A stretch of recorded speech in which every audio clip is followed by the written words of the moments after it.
Saudações, amigos e amigas, uma grande alegria de revê-los, que nós possamos mais uma vez unir mentes e corações em torno do estudo de o Evangelho segundo o Espiritismo. Estamos no capítulo 5º, Bem-aventurados os aflitos, e já chegamos lá nas instruções dos Espíritos. Nós sempre lembramos que este capítulo é um dos capítulos mais longos que nós temos, e é um capítulo mais cheio de mensagens dos Espíritos, e cada mensagem é mais profunda, né, para a nossa reflexão.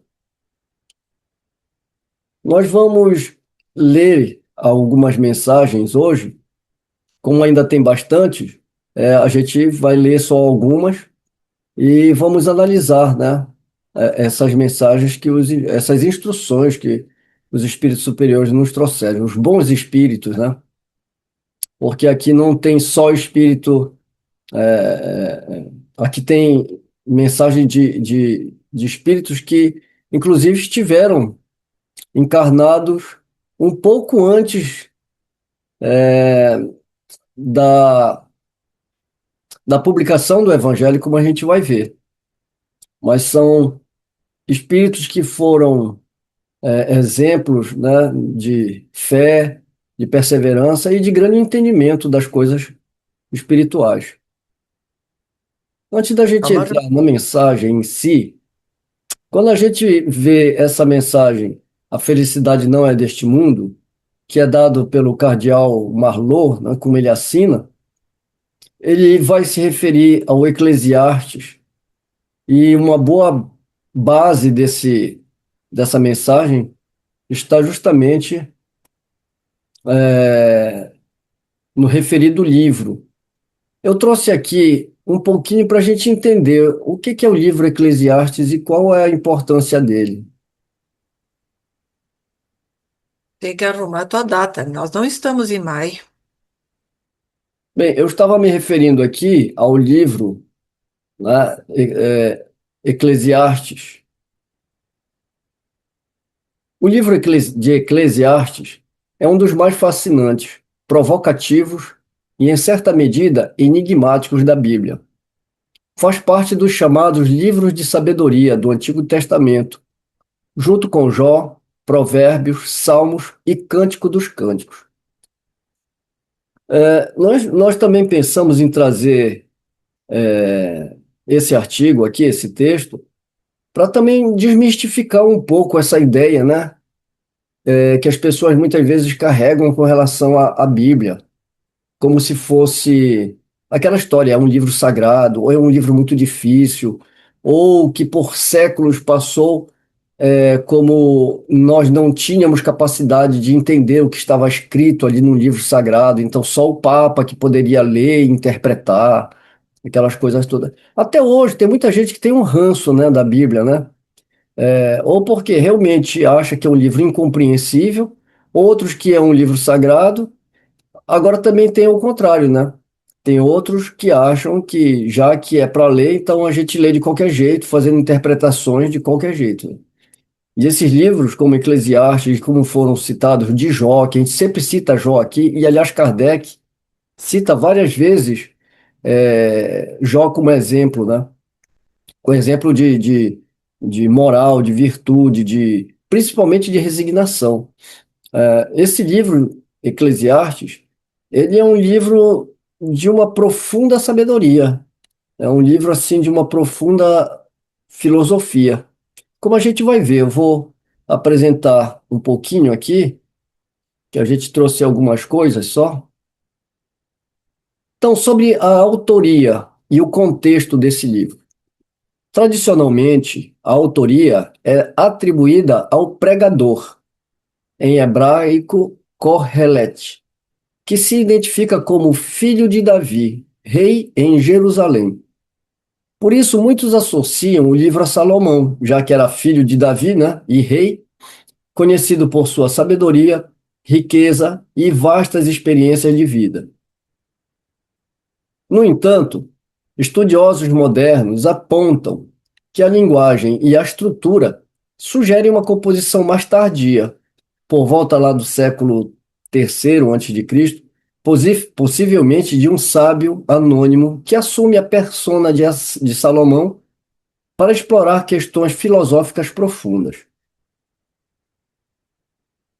A estrutura literária de O Livro de Eclesiastes.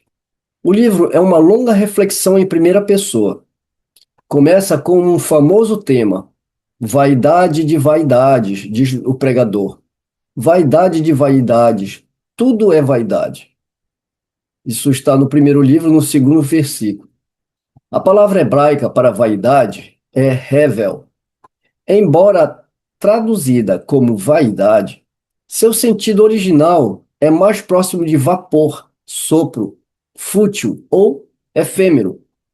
O autor não está dizendo que a vida não tem valor, mas que ela é fugaz, transitória e muitas vezes incompreensível. A estrutura pode ser dividida nos capítulos de 1 a 2, a futilidade do esforço humano, do conhecimento, do prazer, do trabalho e das conquistas. Capítulos de 3 a 5, reflexões sobre o tempo. Tudo tem o seu tempo determinado. A injustiça, a solidão e a reverência de Deus. Capítulo 6 a 8, a dificuldade de encontrar sabedoria diante da opressão e da aparente falta de justiça. Capítulos 9 a 12, conselhos práticos diante da certeza da morte e o chamado final para temer a Deus e aguardar os seus mandamentos. 3. Temas principais: a futilidade e a transitoriedade. Revel. Correlete observa que todos os ciclos da vida se repetem. Gerações vão e vêm, o sol nasce e se põe. E que no final, a morte nivela todos, sábios e tolos, ricos e pobres. Não importa o quanto você acumule ou conquiste, você não pode levar nada. O Carpe Diem teológico. Diante da impossibilidade de entender completamente os caminhos de Deus, ou de encontrar um sentido duradouro no trabalho ou no prazer, o autor recomenda um contratempo simples, um contentamento simples. Nada há melhor para o homem do que comer, beber e fazer com que sua alma goze do bem do seu trabalho. Isso está no capítulo 2, versículo 24. Isso não é hedonismo, ou seja, a busca do prazer como fim último, mas um convite para reconhecer que os pequenos prazeres do cotidiano são um dom de Deus. A soberania e o ministério de Deus. O livro insiste que Deus está nos céus e o homem na terra. Há uma tensão constante. O autor observa a injustiça. Os maus prosperam, os justos sofrem. E conclui que o homem não pode descobrir a obra que Deus faz debaixo do sol. A sabedoria humana é limitada. A vida tem um elemento de mistério incontrolável. A morte como horizonte. Diferente de outros livros bíblicos que falam extensamente sobre a ressurreição, Eclesiastes foca na realidade iminente da morte como o grande equalizador. Essa consciência da finitude é o que motiva o autor a valorizar o presente e a viver com humildade. Os versículos mais famosos do livro Eclesiastes. Terceiro capítulo, de 1 a 8. Tudo tem o seu tempo determinado, e há um tempo para todo propósito debaixo do céu. Tem uma música desse conjunto, é bem antiga, né? Um conjunto em inglês chamado The Byrds, e ele é imortalizado. Eles musicalizam, né, a letra, né? Esse trecho, eu particularmente, eu gosto muito. Vocês vão lembrar, né, que ele vai falar: tudo tem seu tempo determinado. Há tempo de nascer, tempo de morrer, tempo de matar, tempo de curar, tempo de chorar e tempo de rir. É muito bonito esse, esse capítulo. Eclesiastes de 1 a 9. O que foi, será, e o que se fez, se fará. Não há nada novo debaixo do sol. 12 capítulo 12, versículos de 13 a 14. De tudo o que se tem ouvido, o fim é: teme a Deus e guarda os seus mandamentos, porque isto é o dever de todo homem, porque Deus há de trazer a juízo toda obra. Por que Eclesiastes é importante? Em um mundo que prega a busca incessante por sucesso, produtividade e felicidade através do consumo, Eclesiastes soa como um antídoto necessário. Ele ensina, primeiro, humildade intelectual. Não temos todas as respostas. Segundo, contentamento. A alegria está em desfrutar o presente com gratidão, não em acumular para o futuro. Terceiro, seriedade sobre a vida. A certeza da morte nos chama a viver com sabedoria e propósito ético. Quarto, fé não ingênua. É um livro que permite o lamento, a dúvida e a honestidade radical diante de Deus. Muitos teólogos consideram que ele prepara o coração humano para a necessidade de uma esperança que não está debaixo do sol, uma esperança que só é plenamente respondida no Novo Testamento com a vida eterna em Cristo. Podemos concluir então que Eclesiastes é um livro corajoso. Ele desconstrói as ilusões humanas de que podemos controlar o mundo ou encontrar sentido apenas através do esforço humano. Para os cristãos, ele funciona como um profeta negativo, que ao mostrar o fracasso de todas as tentativas terrenas de alcançar a felicidade perfeita, aponta para a necessidade de uma redenção que vai além do ciclo de nascimento e de morte debaixo do sol. Eclesiastes é um texto que não oferece respostas fáceis, mas convida a uma sabedoria madura, humilde e centrada no temor, que nós podemos nos referir a esse temor como reverência e respeito a Deus.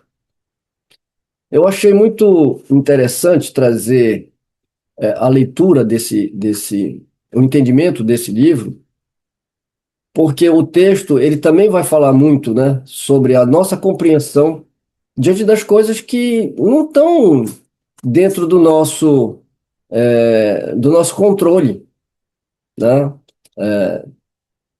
E realmente é um livro muito belo. E não é um livro muito extenso, né? Ele tem poucos capítulos, mas a gente se engana quando vai entrar nesse livro, como a gente encerrou o artigo falando, a gente não vai encontrar respostas fáceis, simples.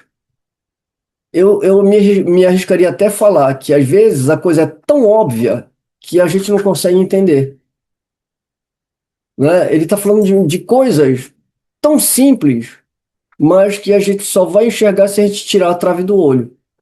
O Espiritismo facilita muito a leitura desses textos, porque o profeta ali, ou Salomão, ou o autor do livro, o que ele quer é nos levar a olhar o metafísico através das coisas materiais no nosso dia a dia, né? Para a gente saber, né, que muitas vezes a gente está tão preso com o futuro, com o que vai acontecer, se preocupando tanto com coisas que não estão no nosso controle, e a gente esquece de fazer o nosso presente, né?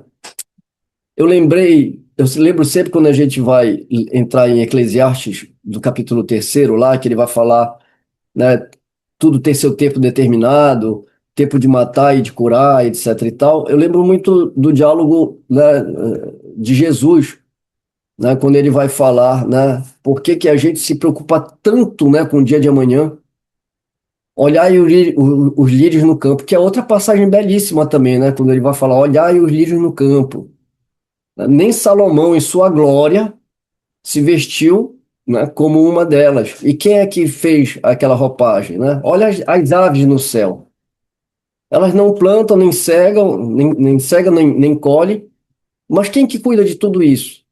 Então, te preocupa com o dia de hoje. O dia de amanhã pertence a Deus, né? Isso entra muito na ideia, não só desse capítulo 3º de Eclesiastes, mas como a mensagem do livro inteiro, né? E quem está dando essa primeira instrução aqui, primeira instrução de hoje, né? Porque a gente já está um pouco avançado, né? E quem está dando essa comunicação a Kardec é o cardeal François-Nicolas Madeleine Morlot. E eu também gostaria de falar um pouquinho dele antes da gente ler finalmente a instrução que ele traz. Quem, afinal de contas, foi o cardeal, né?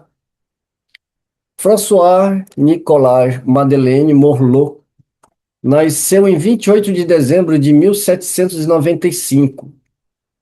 Ele nasceu em Langres, na França, filho de um modesto mecânico. Ordenado sacerdote em 1820 na diocese de Dijon, começou como vigário da catedral e depois atuou como vigário geral. Sua carreira eclesiástica avançou com rapidez. Em 1839, foi nomeado bispo de Orleans.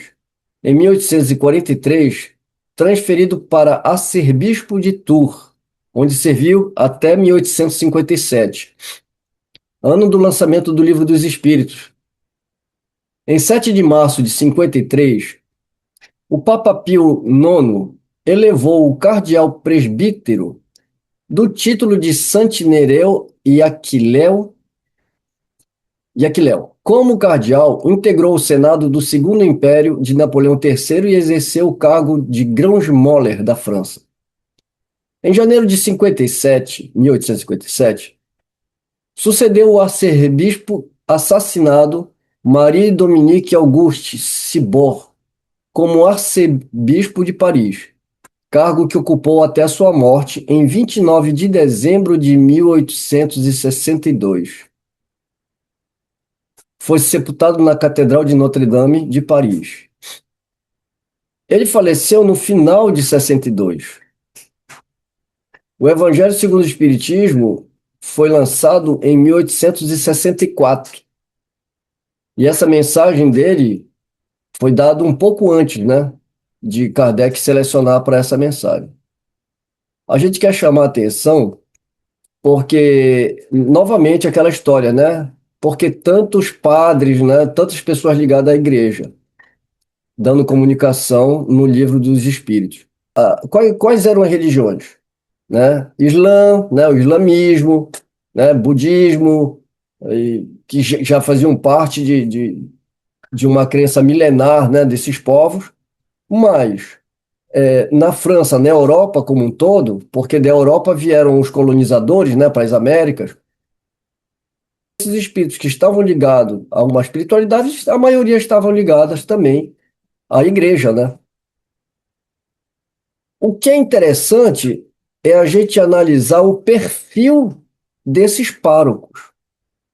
A gente vai notar em todos esses homens que eram ligados à igreja, quando a gente vai analisar a biografia de cada um deles, a gente vai ver uma característica, mas não da alma humana, né? Não mas não do homem em si, né? Do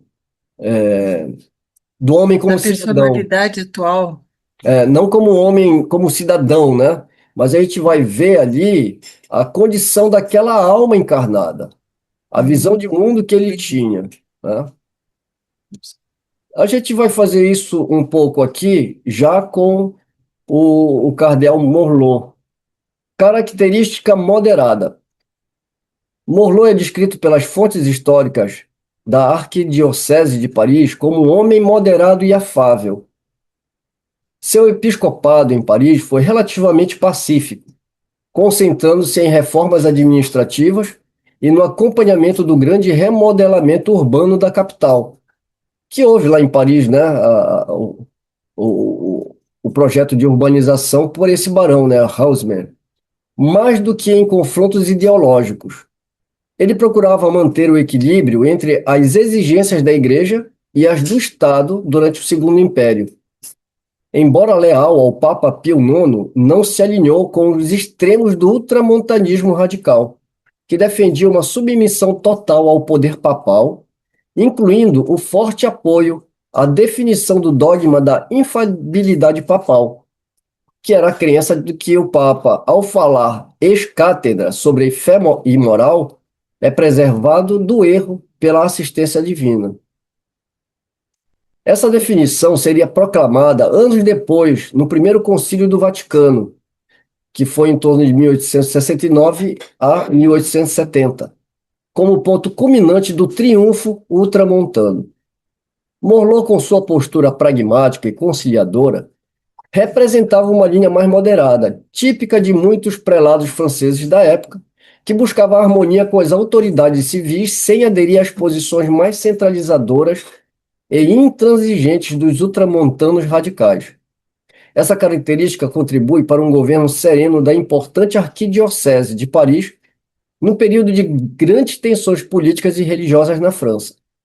Em resumo, Morlot foi um prelado de origem humilde, que alcançou os mais altos cargos da Igreja na França graças à sua capacidade administrativa e ao seu temperamento equilibrado, personificando uma via moderada num século marcado por revoluções, impérios e intensos debates sobre o papel da Igreja e do papado na sociedade moderna. A gente leu aqui corrido para não interromper o raciocínio do texto, né? Deixei para comentar agora um pouquinho, porque se a gente for analisar esse período, né? A gente, quando vai estudar também a história do Espiritismo, contextualizando a época, a gente realmente vê que houve muitas revoluções ao tempo de Kardec, a monarquia depois deixando espaço, né, para o Napoleão III mais tarde assumir o governo, né, o Estado, e essa guerra que tinha também intelectual dentro da igreja, né? Porque quem eram os ultramontanos? Eram justamente aqueles que defendiam a ideia radical de separar a igreja do Estado, com aquele pensamento ainda de que a igreja ela devia exercer um poder, um poder centralizador, né? Um poder único. A ideia da infabilidade do Papa, entre outras coisas. Lógico que eu estou sendo aqui muito econômico nos comentários, porque a intenção aqui não é falar sobre ultramontanismo, mas mostrar que, no meio de todas essas turbulências, né, políticas, religiosas, os movimentos sociais, o cardeal Morlot, ele foi um homem que ele tentou conversar com todos esses lados. E ele se colocou muito contra essas ideias, né, do ultramontanismo, por exemplo, né? Ele se colocou numa posição contrária a esse dogma da infabilidade papal e outras coisas. Mas, ao mesmo tempo, ele prezava por um pensamento mais harmonioso, né? Então, querendo ou não, ele, ao seu tempo, ele também já foi um homem de vanguarda, né? Ele já tinha um pensamento mais, com uma abertura maior, né? E não aquela coisa dogmática, né? Da igreja.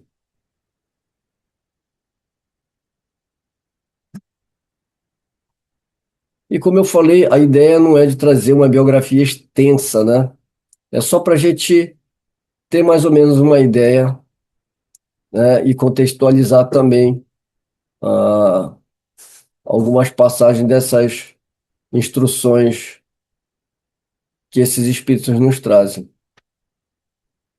Bem, eu acredito que a gente possa entrar, né, na leitura da mensagem. Eu vou pedir então para Sayuri fazer a leitura para a gente.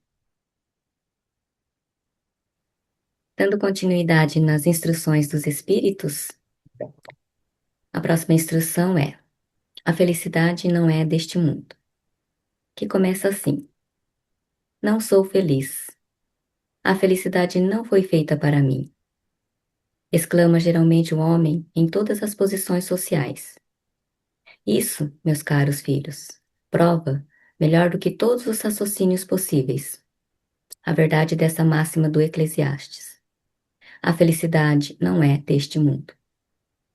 Com efeito, nem a riqueza, nem o poder, nem mesmo a juventude em flor são condições essenciais à felicidade. Digo mais, nem mesmo a reunião dessas três condições tão desejadas, porque incessantemente se ouvem, no seio das classes mais privilegiadas, pessoas de todas as idades se queixarem amargamente da situação em que se encontram. Diante de tal resultado, é inconcebível que as classes laboriosas e militantes invejem com tanta avidez as condições das que parecem favorecidas pela fortuna. Neste mundo, por mais que se faça, cada um tem a sua parte de labor e de miséria, sua cota de sofrimentos e de decepções, pelo que é fácil chegar-se à conclusão de que a Terra é um lugar de provas e de expiações. Assim, pois, os que pregam que a Terra é a única morada do homem e que somente nela, e numa só existência, que é permitido alcançar o mais alto grau das felicidades que a sua natureza comporta, iludem-se e enganam os que os escutam, considerando-se que está demonstrado por experiência multissecular que só excepcionalmente este globo apresenta as condições necessárias à completa felicidade do indivíduo. Em tese geral, pode-se afirmar que a felicidade é uma utopia a cuja conquista as gerações se lançam sucessivamente, sem jamais conseguirem alcançá-la. Se o homem ajuizado é uma raridade neste mundo, o homem absolutamente feliz jamais foi encontrado. Aquilo em que consiste a felicidade na terra é coisa tão efêmera para aquele que não se deixa guiar pela ponderação, que, por um ano, um mês, uma semana de satisfação completa, todo o resto da existência é uma série de amarguras e de decepções. E notai, meus caros filhos, que falo dos felizes da terra, dos que são invejados pela multidão. Consequentemente, se a morada terrena se distingue por ser um local de provas e de expiações, há que se admitir a existência, em algum lugar, de moradas mais favorecidas, em que o espírito do homem, embora ainda aprisionado num corpo de carne, desfruta dos prazeres inerentes à vida humana em toda a sua plenitude. É por isso que Deus semeou, no vosso turbilhão, esses belos planetas superiores, para os quais os vossos esforços e as vossas tendências vos farão gravitar um dia, quando estiverdes suficientemente purificados e aperfeiçoados. Todavia, não deduzais das minhas palavras que a terra esteja destinada para sempre a ser uma penitenciária. Não, certamente. Dos progressos realizados, podeis facilmente deduzir os progressos futuros e, dos melhoramentos sociais conquistados, novos e mais fecundos melhoramentos. Essa é a tarefa imensa que será realizada pela nova doutrina que os espíritos dos espíritos vos revelaram. Assim, pois, meus queridos filhos, que uma santa emulação vos anime e cada um de vós se despoje do homem velho. Consagrai-vos, todos, à propagação do Espiritismo, que já deu início à vossa própria regeneração. É um dever fazer que os vossos irmãos participem dos raios dessa luz sagrada. Mãos, pois, à obra, meus queridos filhos. Que nesta reunião solene todos os vossos corações aspirem a esse grandioso objetivo de preparar para as futuras gerações um mundo em que a felicidade não seja mais palavra vã. Mensagem dada por François Nicolas Madeleine, Cardeal Morlot, em Paris, 1863.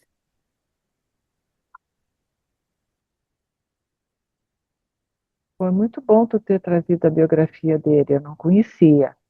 E dá para entender a elevação desse espírito, né? Tu vê, no ano seguinte ele já estava dando uma comunicação na doutrina dos espíritos.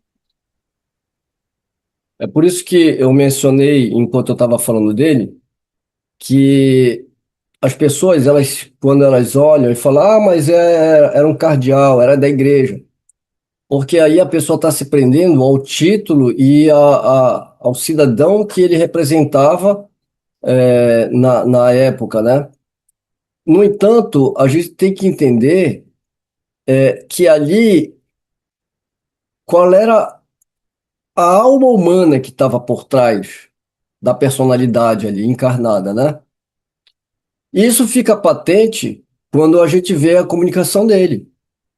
Então, quer dizer, já era um espírito que tinha um entendimento das coisas espirituais, que sabia da sua, sabia entre aspas, né? Porque a gente tem um esquecimento, mas ele sabia do papel que ele estava cumprindo no mundo, né? E atuou dentro da esfera dele, né? De uma forma tranquila e apaziguadora, né? Mas isso não quer dizer comodismo, muito pelo contrário. Se a gente for estender um pouquinho mais a biografia, se a gente for realmente pesquisar nos anais da história ali, a gente vai ver que ele se envolveu em muita coisa com relação à política em si, né? Mas sempre combatendo as ideias que não que fossem pouco fraternas, digamos assim, né? Sempre defendendo o bem comum, bem de todos, né? Ele via nessas coisas que o ultramontanismo propunha, ele via um grande perigo de cerceamento à liberdade do pensamento, por exemplo, né? Uma série de coisas. E ao mesmo tempo ele nunca condenou o Estado. Ele soube sempre trabalhar com as duas coisas. É igual o que a gente fez com a ciência e a religião, né? Em outro tempo, a gente fazia também com o clero e a monarquia, né? Essas parcerias, né? Onde quem acaba sofrendo é exatamente o povo, né? Então, a gente vê muito dentro da personalidade dele uma preocupação com o bem comum, né? O bem geral. Porque nós sabemos que a religião ela é necessária e ela é boa. O Estado, ele é necessário e é bom, porque senão a gente viveria num estado de anarquia, né, completo. Sem a igreja, a gente também não teria os valores morais, né? Agora, tem que equilibrar essas forças, né, para que isso não desbanque para um lado nem para outro. Mas, exatamente pelo fato de estarmos ainda num planeta onde o mal ainda predomina, onde as nossas lutas contra as nossas vicissitudes ainda estão muito violentas, digamos, né? Assim, o que que a gente pode esperar de uma instituição, né? A gente pode esperar realmente muita coisa boa, mas a gente também tem que se preparar para corrupções, né? Prostituição de ideias. E esses homens, como Kardec Morlot, eles vêm como missionários, né? Espíritos que dentro da sua esfera, porque quando a gente fala missionário, a gente já pensa num Cristo logo de uma vez, né? Não necessariamente, né? Cada um de nós tem uma missão, cada um de nós tem o seu campo de atuação. Então, como você falou, e realmente é uma coisa que você, quando você começa a procurar a biografia desses homens que deram, desses espíritos que deram comunicação, no Evangelho principalmente, você vai ver o perfil deles, que eles tinham aqui na Terra.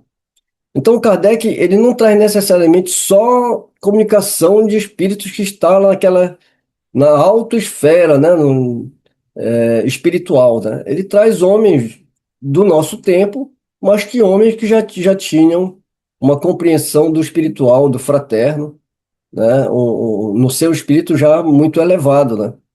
Então ele desencarna em 62, Kardec publica em 64, praticamente 2 anos aí, né? Ou nem isso, né? Porque ele desencarna em 62, mas é final de 62, né?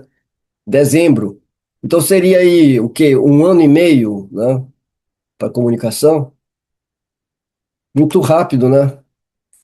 Agora, o que que é o tempo para o espírito? Porque a gente fala sobre a erraticidade, né? Como é para cada um? Para cada um é uma experiência, de acordo com as nossas crenças e o nosso desenvolvimento intelecto-moral. É isso que vai fazer a diferença, né, no desencarne, né, de cada espírito. Não foi 1 ano e meio. Ele desencarnou em dezembro de 62 e essa mensagem é de 63. Tu vê um espírito que foi para a erraticidade e logo tomou consciência da sua Ah, individualidade. é porque, na verdade, quando eu falei um ano e meio, eu falei pensando em Na publicação do 64, né? Evangelho. É. É, Mas a não, é comunicação é de 63, né? isso. Mas você acha que foi rápido? Você vai ver, é o Samson, que é a próxima mensagem do Samson. Samson, o corpo dele estava sendo velado enquanto ele já estava dando a comunicação, né? É incrível. Isso. Aí a gente vai para aquele tema que a gente estava estudando no Evangelho, no Livro dos Espíritos, Mundos Transitórios, e aí a gente pensa, né? Olha só, a erraticidade para cada um de nós. Esse homem aí já vai direto, né?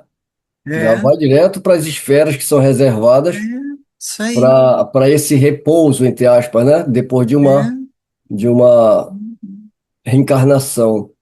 isso. Então, é por isso que aquela ideia, né, de uma localidade, de um lugar que você vai passar e sofrer, isso pode até existir na consciência de cada espírito, mas é uma experiência ímpar, né?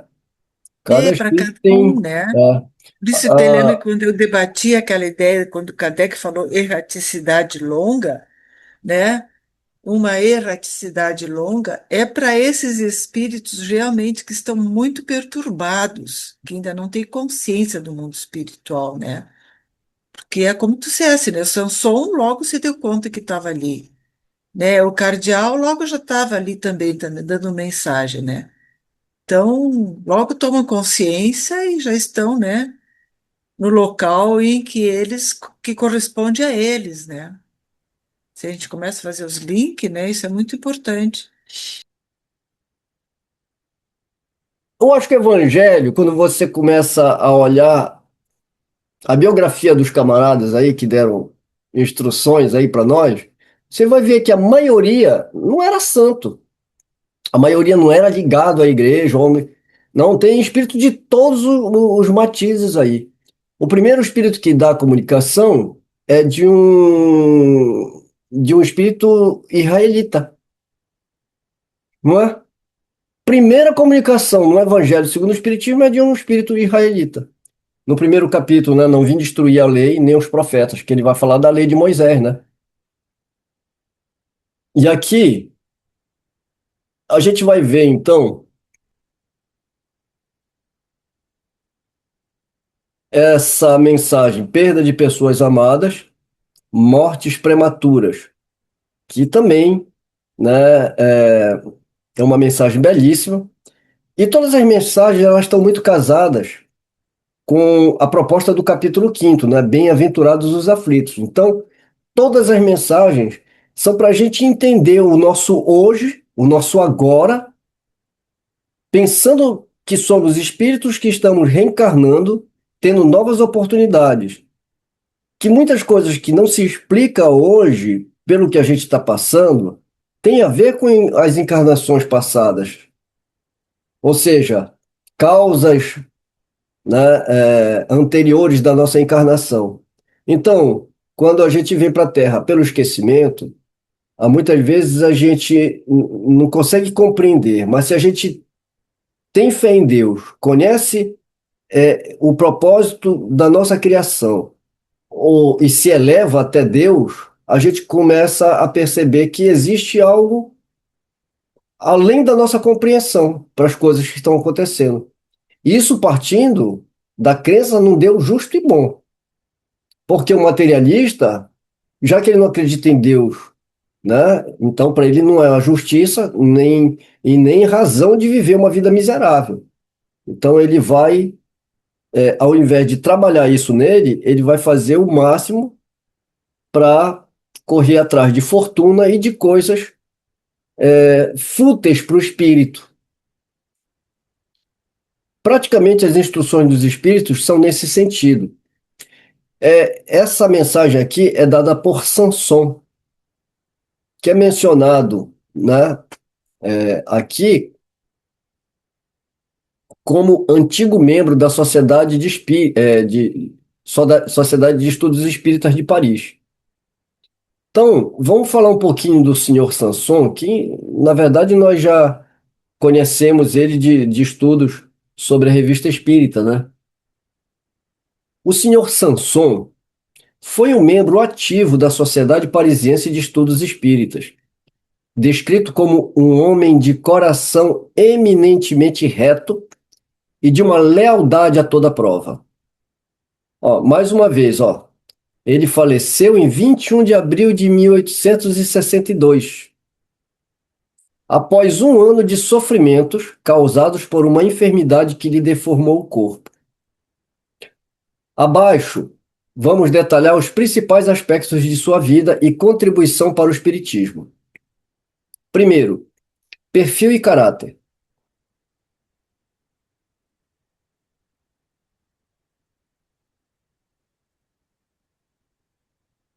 Instrução e atividade. Era dotado de inteligência incomum e instrução profunda, vivendo com uma simplicidade patriarcal. Dedicava-se a pesquisas e invenções engenhosas, embora estas não lhe tenham trazido resultados materiais. Filosofia de vida. Allan Kardec o descreveu como o tipo do verdadeiro filósofo, sempre contente com o que tinha e resignado diante das provações.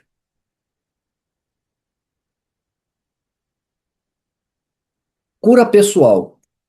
Ele relatou ter obtido uma cura miraculosa em sua perna, que estava prestes a ser amputada, atribuindo esse fato à intervenção do Espírito São Luís, após sua adesão ao Espiritismo.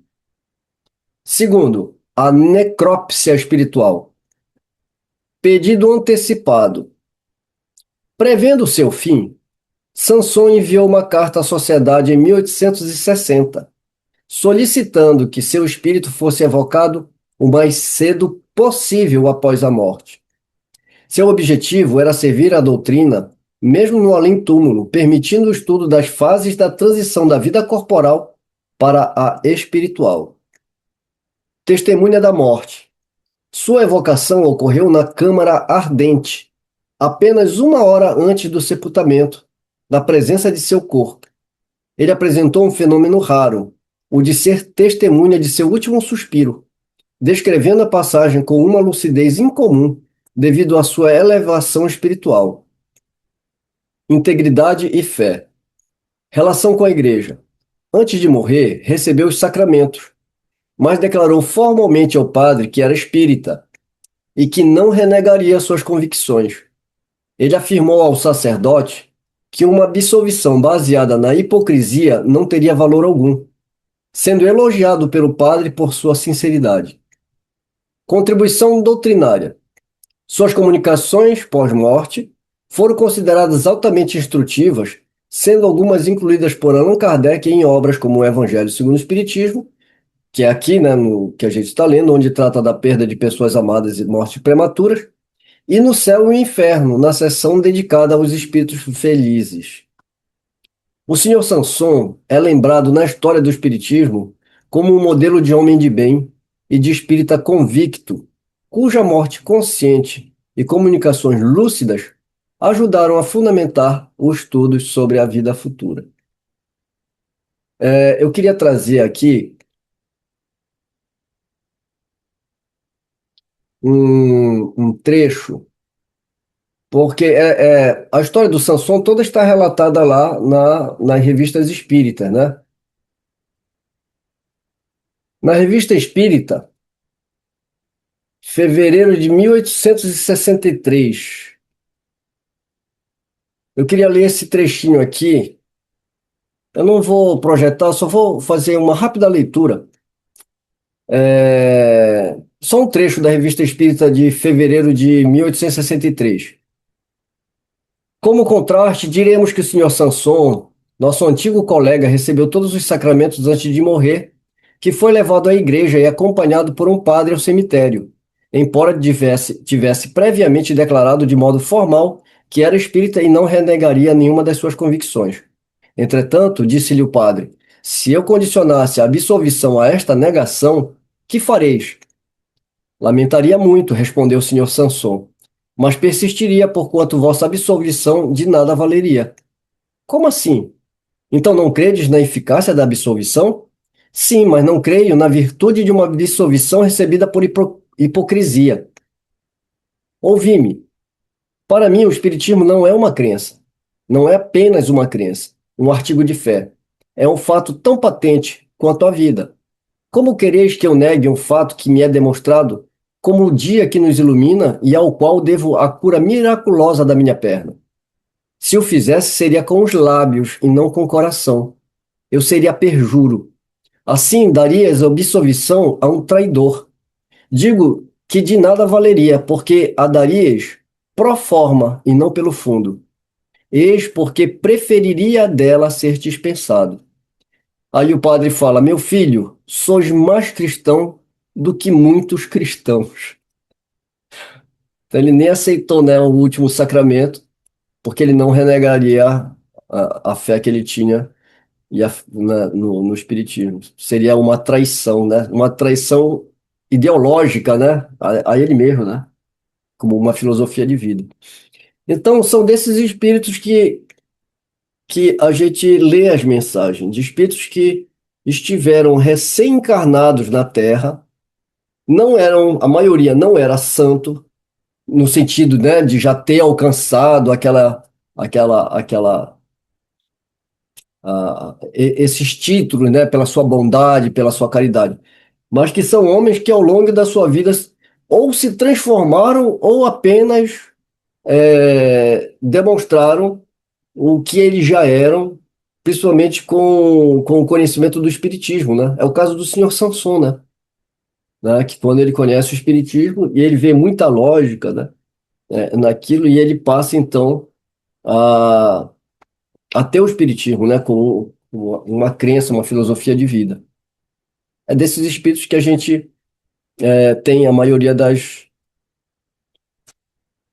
comunicações nas instruções dos espíritos. Eu vou ler aqui essa comunicação do senhor Sanson. Perda de pessoas amadas, mortes prematuras. Quando a morte ceifa nas vossas famílias, arrebatando, sem restrições, os mais jovens antes dos velhos, costumais dizer: Deus não é justo, pois sacrifica o que está forte e tem grande futuro e conserva os que já viveram longos anos cheios de decepções, pois leva os que são úteis e deixa os que já não servem para nada, pois despedaça o coração de uma mãe, privando-a da inocente criatura que era toda a sua alegria.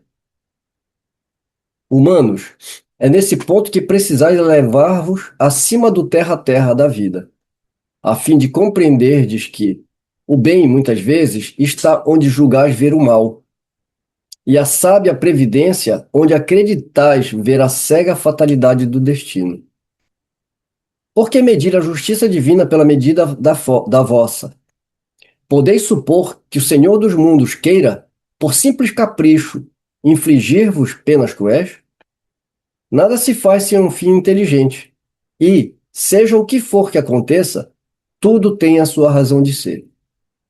Se percrutasseis melhor todas as dores que vos atingem, nelas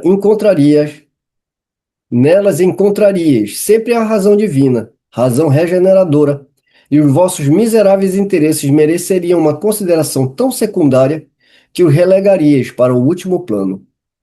Crede-me, a morte é preferível, numa encarnação de 20 anos, a esses desregramentos vergonhosos que desolam as famílias respeitáveis, ferem o coração de mãe e fazem que os cabelos dos pais embranqueçam antes do tempo.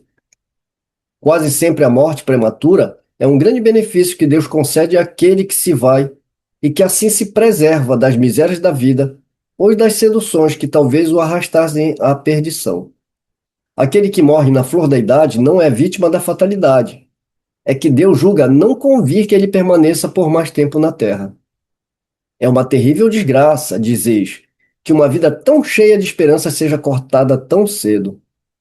De que esperanças quereis falar? Das da terra, onde aquele que se foi podia brilhar, abrir caminho e enriquecer? Sempre essa visão acanhada incapaz de elevar-se acima da matéria. Sabeis qual teria sido a sorte dessa vida, tão cheia de esperanças em vossa opinião? Quem vos diz que ela não estaria saturada de amarguras? Então não levais em conta as esperanças da vida futura, a ponto de prevenirdes as da vida efêmera que arrastais da terra? Supondes então que mais vale uma posição elevada entre os homens do que entre os espíritos bem-aventurados? Em vez de vos queixardes, alegrai-vos quando for agradável a Deus retirar um de seus filhos deste vale de misérias. Não seria egoísmo desejardes que ele aí continuasse para sofrer convosco? Ah, essa dor se concebe naquele que não tem fé e que vê na morte uma separação eterna. Mas vós, espíritas, sabeis que a alma vive melhor quando desembaraçada do seu invólucro corpóreo. Mães, sabei que vossos filhos bem-amados estão perto de vós. Sim, estão muito perto. Seus corpos fluídicos vos envolvem. Seus pensamentos vos protegem. E a lembrança que deles guardais os transporta de alegria, mas as vossas dores desarrazoadas também os afligem, porque denotam falta de fé e constituem uma revolta contra a vontade de Deus.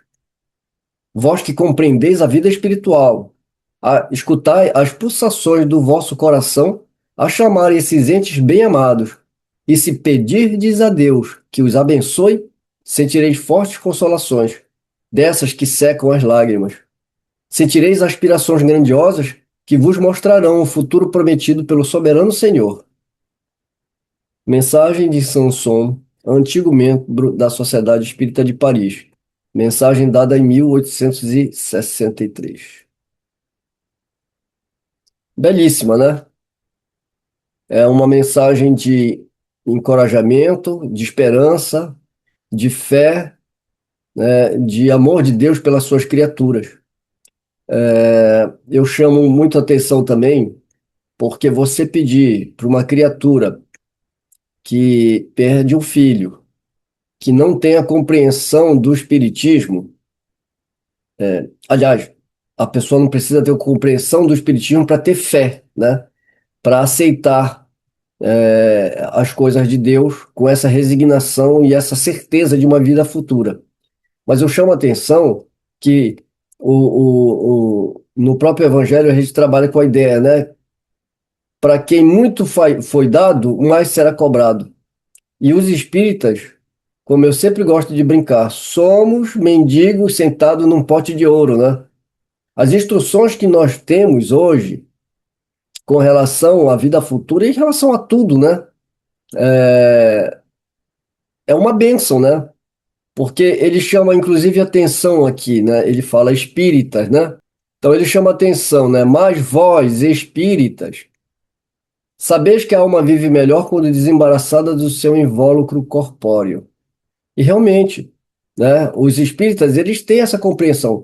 Isso não significa que a gente não possa chorar os nossos mortos, que a gente não vai sofrer, que a gente não vai ficar com angústia, que a gente não vai ficar com agonia. Aliás, são condições, inclusive, biológicas, né? Porque a gente vê que o medo, né?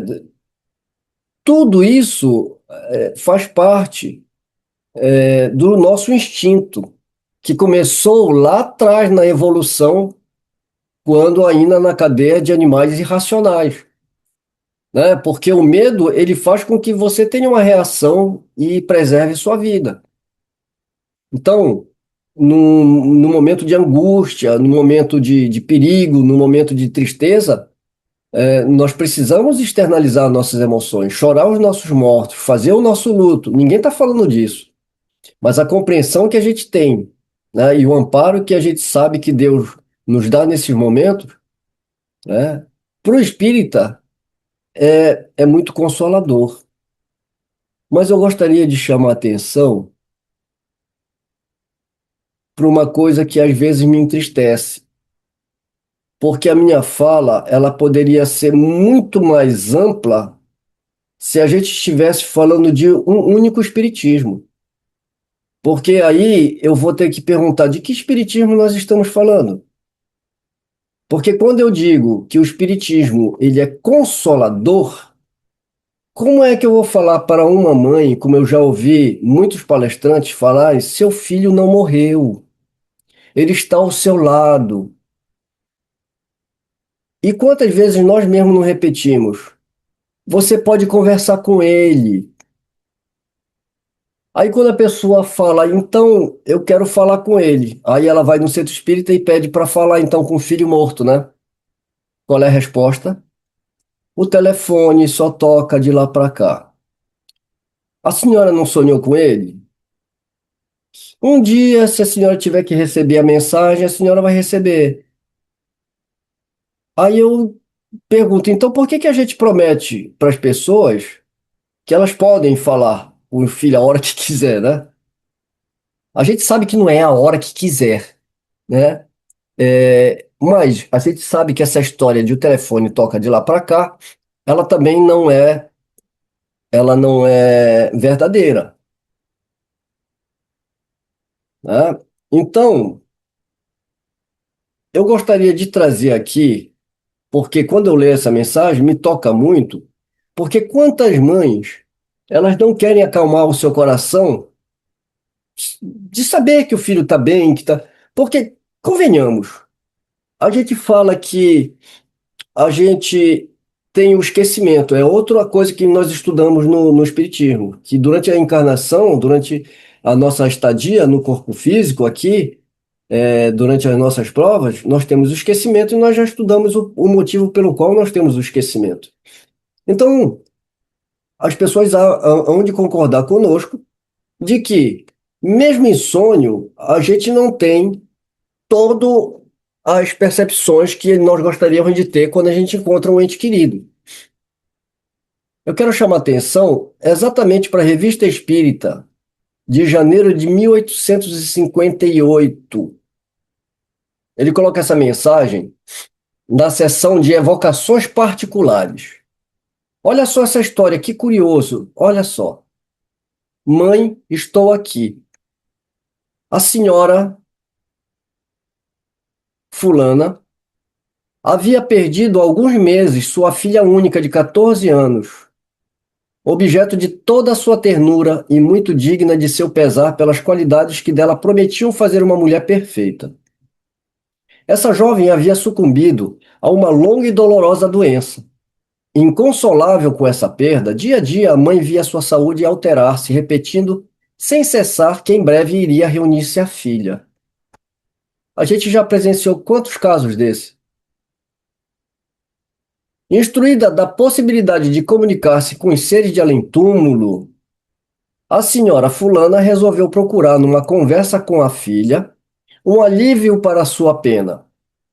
Uma senhora de seu conhecimento era médium, mas as duas com pouca experiência para semelhantes evocações, sobretudo em circunstâncias assim tão solenes, rogaram-me que eu as assistisse. Então, até aqui está tudo bem, né? A senhora fulana, pesarosa, sabe que tem uma amiga que é médium, pede para fazer, então, a comunicação com a filha, mas não tinham uma segurança para fazer isso. Foram pedir ajuda para quem? Para Kardec. E o que o Kardec fala aqui? Éramos apenas três: a mãe, a médium e eu. Bem, aí que eu falo de que espiritismo nós estamos falando. Porque se essa mulher foi procurar consolo dentro do espiritismo através de uma médium, o que que a gente está fazendo quando uma pessoa procura a gente numa casa espírita? Né? Qual é o consolo que a gente... Não, o telefone só toca de lá para cá. E outra coisa, a gente vê muitas instruções de espíritos pseudo-sábios através de obras mediúnicas falando que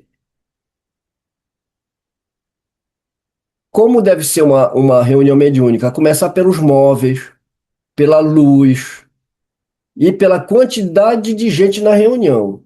Porque o fulano de tal fala que tem que ser 15, o outro fala que tem que ser 10, o outro fala que tem não sei o quê, o outro fala que não sei quanto. Por quê? Porque se for só 3, não tem gente para fazer sustentação, não tem gente para doar ectoplasma. Vocês percebem que a lógica do Kardec aqui é uma lógica de Cristo? Onde estiverem 2 ou mais em meu nome, lá estarei. Então ele vai fazer a reunião mediúnica, eles 3. Kardec, Dona Fulana e a médium. Então, evocam a Júlia, né? E quem evoca a Júlia? A mãe. Outro ponto que contrasta com as instruções que existem hoje como lei dentro do movimento espírita. Só quem pode fazer isso é o dirigente da reunião. Só quem pode evocar os espíritos não é nem o dirigente. Só quem evoca o espírito é o mentor que traz as pessoas, os espíritos, né? E geralmente quem vai fazer essas comunicações, quem vai conversar com o espírito, é o próprio dirigente da reunião. No livro dos médiuns, o Kardec vai falar que nesses casos, quem deve evocar, por que a mãe está evocando aqui? O livro dos médiuns, Kardec vai explicar. Porque Kardec conhecia a Júlia? Não conhecia. Então, se a Júlia começar a conversar com Kardec, qual é o assunto que eles vão ter? Como é que ele pode identificar? O que ele vai perguntar para a Júlia se ele não conhece a Júlia? Kardec fala, quando vai se evocar uma criatura que quem conhecia era a mãe, por exemplo, que nem nesse caso, quem deve evocar é a própria mãe. Porque às vezes o próprio espírito pode se recusar a vir. Então, não, a mulher não poderia entrar, se fosse hoje nos moldes que a gente tem no movimento espírita, primeiro que essa mãe não ia poder participar, porque ela não faz parte da casa espírita, não é trabalhadora. Então ela não poderia nem entrar na sala mediúnica, que é um templo, né? Mas se ela não entra, o Kardec, a instrução que ele dá no livro dos médiuns é essa, né? Às vezes você evoca o espírito pode muito bem não querer ir lá, porque ele não vê nenhuma relação com as pessoas que estão lá. E ele se nega a ir, porque ele tem livre-arbítrio. Então Kardec fala para a própria mãe fazer a evocação. É o que acontece aqui. Então, aqui, ó, a mãe. A mãe faz assim a seguinte evocação. Em nome de Deus Todo-Poderoso, Espírito Júlia Fulana de Tal, minha filha querida, peço-te que venhas, se Deus o permitir. A Júlia se manifesta, mãe, estou aqui. És tu mesma, minha filha, que me respondes? Como posso saber que és tu? A Júlia fala, Lili, que era um pequeno apelido familiar dado à jovem em sua infância. Não era conhecido da média nem de mim, considerando-se que, há vários anos, só a chamavam pelo seu nome de Júlia. A esse sinal, a identidade era evidente, não podendo dominar a emoção, a mãe explode em soluços. Como é que Kardec saberia se era ela, né? Não tem nem como, né? Aí a Júlia fala com a mãe, mãe, por que te afliges? Sou feliz, bem feliz. Não sofro mais e te vejo sempre. A mãe. Mas eu não te vejo. Onde estás? Aqui, ao teu lado. Minha mão sobre a senhora, a médium. Para fazer-lhe escrever o que te digo. Vê a minha letra. A letra, de fato, era de sua filha. Lembrar que aqui não era psicofonia, tá? No tempo de Kardec, a maioria das comunicações era através da psicografia, né? A mãe dizes, minha mão, tens então um corpo? Não tenho mais aquele corpo que tanto me fazia sofrer, mas lhe guardo a aparência. Não estás contente porque eu não sofro mais e posso conversar contigo? Se eu te visse, então reconhecer-te-ia? Sim, sem dúvida. E já me viste muitas vezes em teus sonhos. De fato, já te revi em meus sonhos, mas pensei que fosse feito da imaginação, uma lembrança. Não, sou eu mesma que estou sempre contigo e procuro consolar-te. Fui eu que te inspirei a ideia de evocar-me. Tenho muitas coisas a te dizer. Desconfia do senhor fulano de tal, ele não é sincero. Esse senhor, conhecido apenas da mãe e citado assim espontaneamente, era uma nova prova de identidade do espírito que se manifestava. E aí continua a mãe perguntando: que pode, pois, fazer o senhor fulano de tal contra mim? Não te posso dizer, isto me é proibido, apenas te advirto para desconfiares dele. Estás entre os anjos? Oh, ainda não, não sou bastante perfeita. Entretanto, eu não via nenhum defeito em ti. Tu eras boa, doce, amável e benevolente para com todos. Isso não basta? Para ti, mãe querida, eu não tinha nenhum defeito. E eu o acreditava, pois me dizias tantas vezes, mas agora vejo o que me falta para ser perfeita. Como adquirirás as qualidades que te faltam? Em novas existências que serão cada vez mais felizes. É na Terra que terás essas novas existências? Nada sei quanto a isso.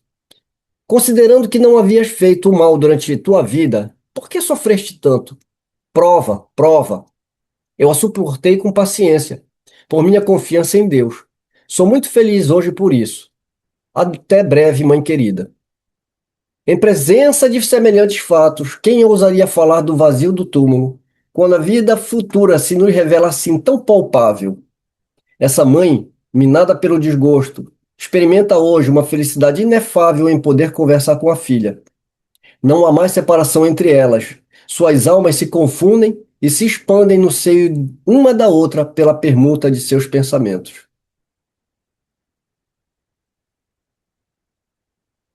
Apesar da discrição com que cercamos esse relato, não nos permitiríamos publicá-lo se a isto não estivéssemos formalmente autorizados.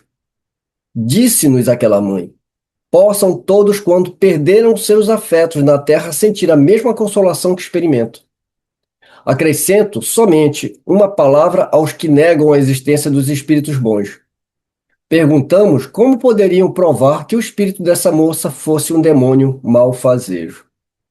Ela fala em referência aos dogmas da igreja, né?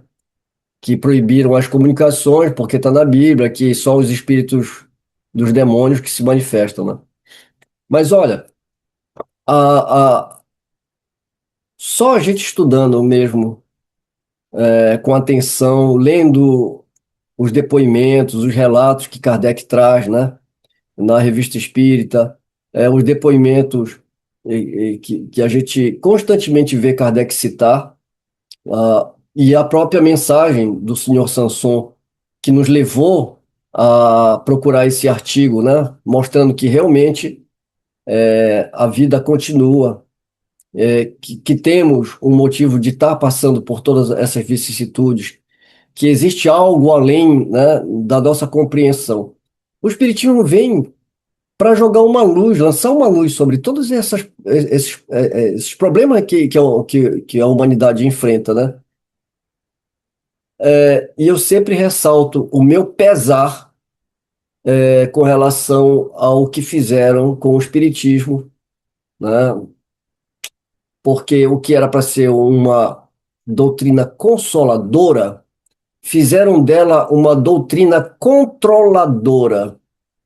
Porque quem inventou essa história de controlar as comunicações, de controlar como se deve fazer reuniões, né? Porque a gente deve prezar também pela integridade das pessoas, porque a gente também não pode ser leviano, subir num púlpito e falar para todo mundo: façam fila e venham comunicar-se com seus entes queridos. A gente sabe que não é bem assim. Existe um preparo, mas a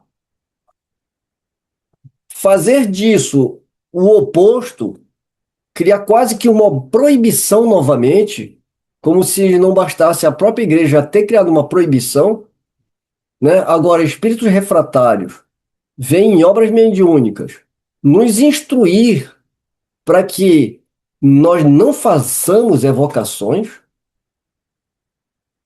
Curiosamente, o Herculano Pires foi muito infeliz na sua tradução do título do Livro dos Médiuns, né? É uma coisa que até hoje eu não entendo, né? Livro dos médiuns ou dos doutrinadores, né?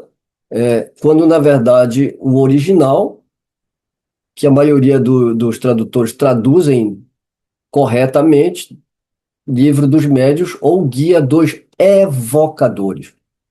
Porque quando Kardec dá o título de Livro dos Evocadores, fica muito gritante que a ideia é que você tenha que evocar. Aliás, no Livro dos Médiuns ele fala, não evocar um espírito é como se numa assembleia você deixasse o microfone aberto para qualquer um falar, né? E aí criou-se a ideia, através das obras mediúnicas, de instruções de reuniões mediúnicas, que quem faz isso é o mentor.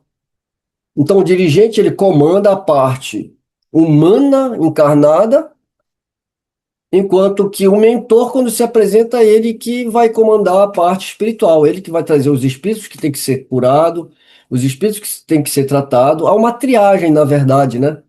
E aí a reunião ela passa a ser de caráter desobsessivo, mas não tem mais o caráter consolador e muito menos o caráter instrutivo, né? É, é curioso, né?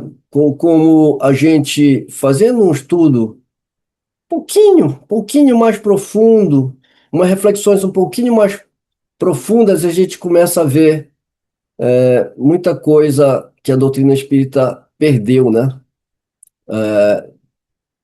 Com esses sincretismos que foram colocados dentro do espiritismo. E olha que nem precisou do sincretismo religioso, que existe também, né? Mas um sincretismo com obras mediúnicas, né? Mais uma vez, eu agradeço esses estudos profundos que a gente faz, Mário. É como tu dissesse, Mário, essa distorção da doutrina espírita nos seus fundamentos foi assim uma lesou a todos nós, sabe?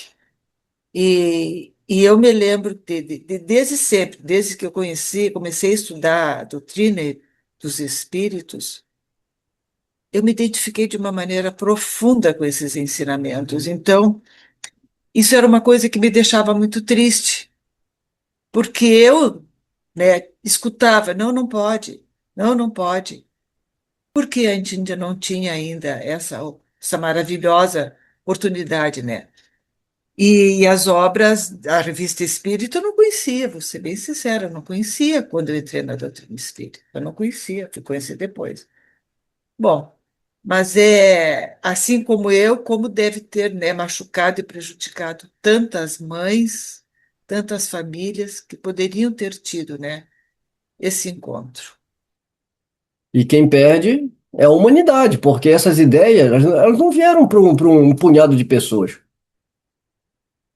Se vocês assistirem o estudo de domingo passado que foi ao ar já, você vai ver que tem até um trecho, né, que o Espiritismo ele merece um estudo profundo e sério, porque as ideias são para mudar a humanidade.